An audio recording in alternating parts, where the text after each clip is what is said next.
Last time on Jack and Nash. Take my blood. See if I am the chosen one. By the way, did the chosen one have a title? I never asked. And he said, thank you. Jeez, you're so rude. I'm just a simple train conductor. A time train conductor. She said, all right, fine, whatever. I get it. You're the time train. I actually don't get it, but I'm not going to ask any more questions. Cardi, you are the chosen one. And he said, yeah, I guessed it. Not a surprise on my end. He says, look, no one can know about your true-blooded oneness with this land. Oneness. But I. For if the darkies, she said, please don't call them darkies. Please don't call them. He says, fine. If the bad ones. Oh. And she's like, way worse. He says, whatever. If those find out this land, well, it could go to pot. And she says, I'm sorry. How is that a colloquial phrase in this fantasy world? He says, don't worry about it. It'll be explained in several books from now. I'm not gonna eat this man's beard. He's the king that seems wrong. So she walks forward. He says, hold on. Who goes there? Who approaches the king of Perth? She says, hey, I'm the chosen one, Cardinal. He's like, oh, look at me. I'm the chosen one. You mocked the chosen one? He says, excuse me. Apparently the chosen one, and I can save this land from the darkies. He's like, whoa, that's real racist. He says, excuse me? I thought that's what they were called. Like, oh, did you talk to that small train man? He's very racist. Don't listen to a single word he says. And he says, what you need to save this world from is not the darkies. No. It's a much greater enemy. It is the Ravenclad. Ravenclad? That's right. And his boy, the Raven Lad. Huh? Because they're Raven mad. Ravenclad, more like Raven bad. They both laughed for like 40 minutes. Because she made this joke. And he's like, that was a good one. Mine was similar. I don't know why he didn't laugh that time. But, you know, to each their own. I'm not hurt. So listen, the Ravenclad. And his son, the Raven Lad. Wait, his son is the Raven Lad? Not the king's son. The Ravenclad's son is the Raven Lad. Duh. Okay, that makes more sense. This was the exact exchange in the book. She said, all right, well, the Ravenclad, who is that? Why are they bad? Where are they? I'll get them. He says, the Ravenclad. Well, he used to be the king of this place before me. I'm actually very young. I'm 2 years old. She says, okay. Not really any... That doesn't have to do... Has nothing to do with the story. She says, you're right. You're going to learn about that in book 14. The one that just says, uh-oh. So he says, the Ravenclad used to be the king of this place. Until the dark times. She says, hey. She says, no, it's unrelated. The dark times came when the time train had first appeared. She said, all right, hold on. What you're telling me is, 2 years ago, this tiny racist and his train shows up in your land, and everything goes bad, your king disappears, becomes evil, whatever, and then you became this weird pasta wizard king in your wicker chair. He says that's exactly correct. Verbatim, that's how the history books read. Did you write them? And she says, what kind of question is that? No. End of book. Okay. Here's the beginning of book 4. Oh, wait, that was... that went by pretty quickly. They're of random lengths. Right, okay, but it still caught me off guard. That's what's great about the books. Keep you Because guessing. all of them are the same shape and size, and you only find out how long it is by going through the pages. Which does that mean, like, the font size is weirdly different for each book? It's the same font, but like... There's a lot of blank pages. Yeah, exactly. You'll be like, there's gotta be some story here. It's 1,000 pages here. Are there, like, blank pages in between regular pages? Yes. It's just, like, tedious to read. You gotta go through, ooh, a page. The baddest one is book 14, which is just the uh-oh. Because the words are also hidden in the bottom corner of the page. I thought you meant oops. Is that is a separate book? It's 14A and 14B. But you must purchase both. It's a dual set. Also, the way you purchase all these books is they're all covered in black foil, so you can't see which book you're getting. So you just gotta hope you get the next book. It's like a... It's like a card pack. It's like those machines, like at grocery stores. The what are they called? Gumball machines. Yep. No, you know what I mean. Like Yeah. they have them. You get like a sweet dog in one of them. Yeah, gotcha pounds. Gotcha pound. It's like that, but with expensive 1,000-page books. Yes. Do they still like tumble out of the chute? They actually shoot out. There's a shooting mechanism in there. Gunpowder, in fact. Oh, sounds dangerous. It's very dangerous, but you know, if you love books like I do, you just gotta do it. Anyway, here's book 4. Okay. She awoke with a start. Was she sleeping? That's what she asked. Was she sleeping? She asked herself. She looks around. It's just a dark, small, empty room. She said, I don't remember falling asleep. Last thing I recall is talking to that pasta wizard. Makes sense. Talking about that goddamn time train, that tiny racist. Oh. Where am I now? She looks around. A wooden door is in front of her. Am I in like a prison? She knocks on the door. A man who looks quite like a fruit roll-up walks up to the... Explain. That's what she said. He walks up and she just says, explain yourself. He says, I know, I get this all the time.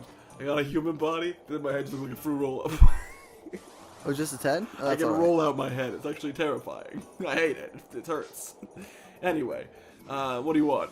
She says, what is this? Am I in prison? Where am I? Is this still Perth? He said, yeah, you're still in Perth. Yeah, you're in prison because you passed out on the pasta wizard. That's a crime. Obviously. She says, I get that. I was just tired from all the arguing with that tiny racist I had, who apparently is the evil ex-king. Apparently I already know the Ravenclad. Isn't that a bit of fun storytelling, she said to herself. It's a fun first act little hint as to what will come. He said, no. I don't know what you're talking about. This isn't the hero's journey. This is, if anything, it's closer to some sort of weird, non-narrative exploration of literature. But that's neither here nor there. She said, alright. So, can I get out of prison? He says, yeah, sure. He opens the door. He says, listen. Wait, explain that too. Like, she just left the prison by asking? Yeah. Very non-strict prison rules in Perth. Despite how easy it is to go to prison. Okay. So she walks out and she says, listen, sir. I need to find the time train again. Because I really want to leave this fucking world. It sucks. And he says, I know. Trust me, I got a free roll-up for a head. You don't gotta tell me how much the world sucks. Back where I came from, I was a lawyer. He says, wait, what?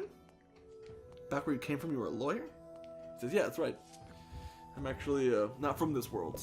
I lived in this small town in Poughkeepsie, New York, just outside of. I was bored one day, so I took a walk and through the woods, and one day I just found this clearing, right? And suddenly this tiny racist showed up, and brought me here. I looked up, fruit roll for a head. By the way, have you looked in the mirror recently? Uh-oh. He says, what? What do you mean? What are you saying? He says, oh, just hint, wink, wink. I don't know, maybe look in a mirror or something. He says, oh no. She rushes down the hall. Every surface is brown, non-reflective. It's no longer shiny? The shininess is gone. Is it just faded or what? Yep. How long have I been in here, she asks. He's sprinting behind her the whole time. Just in case she needs any more just info on the world. He says, you've been asleep for 400 years. Whoa. She says, oh, great. I need to find a mirror immediately. Suddenly she turns down the hallway. Suddenly, every surface is mirror. The ground, the ceiling. She turns behind her. Suddenly, where there was once hallway, there is a wall of mirror. And the fruit roll-up man is gone. She stops. Afraid of what will be looking back at her in every direction. She takes a deep breath steels herself, and looks left. Look in the reflection. An exact carbon copy of Ray Romano. Oh.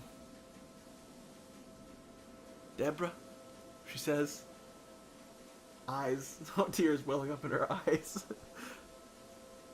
Why, Deborah? The tears spill. She closes her eyes. She feels those hot, stinging tears. She opens them again. Suddenly, all is brown again. She looks down where there's a single mirror still. Where once stood Ray Romano. Now stands Glenn Close. Is that like Danger Close? But She stops. She breathes a sigh of relief. She says, now this I can work with. And then she snaps, sassily. Now this I can work with. The Fruit Roll-Up Man is back. Also.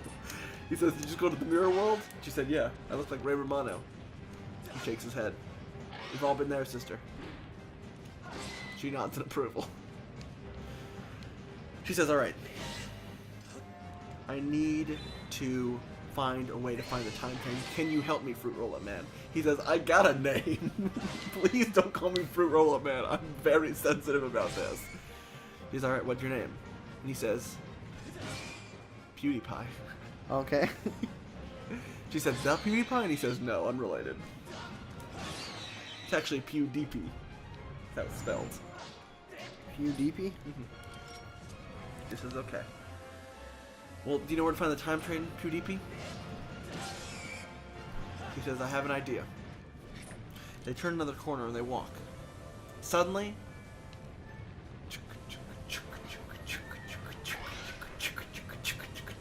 it's the sprinter again. He's survived. He's sprinting at them. She's terrified. The Fruit Roll-Up Man unfurls his hand. It's got real scary real fast.